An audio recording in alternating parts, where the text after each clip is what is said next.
Hello everyone, আমরা মানালিতে পৌঁছে গিয়েছি। তখন প্রায় রাত 9টা বাজে। দেখতেই পাচ্ছেন কতটা পরিমাণে বরফ জমে গিয়েছে চারপাশে।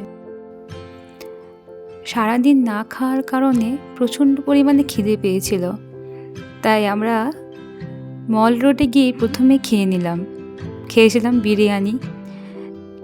কলকাতায় যেরকম বিরিয়ানি পাওয়া যায় তার থেকে স্বাদটা একটু অন্যরকম, এটাতে আলু ছিল না।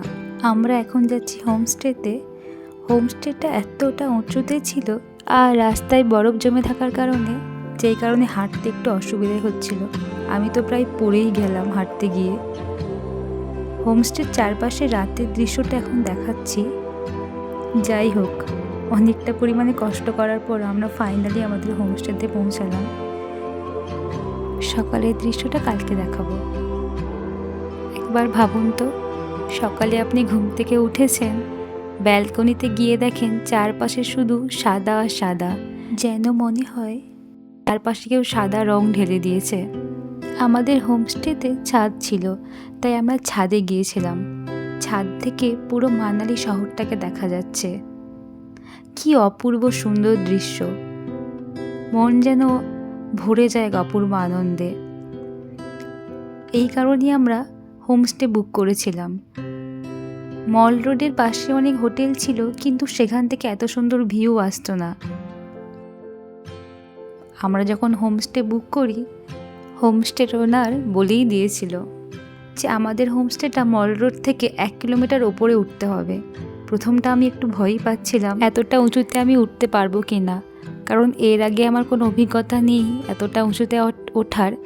কিন্তু চারপাশের দৃশ্য যখন দেখলাম, সেই ওঠার কষ্টটা কিছুই মনে হলো না।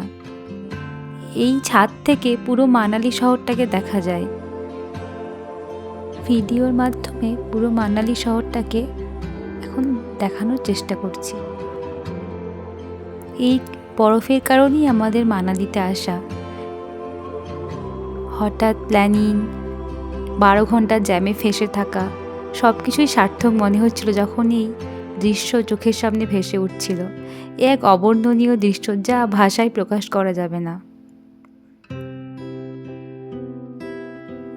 আপনারা মাঝখান দিয়ে একটি রাস্তা দেখতে পাচ্ছেন, তার পাশেই মল রোড। মল রোডের ওপরেও অনেক হোমস্টে বা হোটেল পাওয়া যায়। সামনের দিকে যে রাস্তা চলে যাচ্ছে, এইখান দিয়ে অটল টানেল, শিশু, রোথাং পাস এগুলি যাওয়া যায়। যদিও প্রচণ্ড তুষারপাত হওয়ার কারণে প্রচণ্ড জ্যাম থাকায় অনেকক্ষণ ধরে গাড়িতে ওয়েট করতে হচ্ছিল সবাইকে। হোমস্টের ছাদে এতটা পরিমাণে বরফ জমে থাকার কারণে আমরা কোনো সাইট সিন সেভাবে ভিজিট করিনি। সাইট সিন ভিজিট করলে এক তো প্রচণ্ড জ্যামে আমাদের ফেসে যেতে হতো, আর যেহেতু আমাদের ছাদেই বরফ ছিল, সেই জন্যে আমরা কোথাও আর সেভাবে বেরোইনি।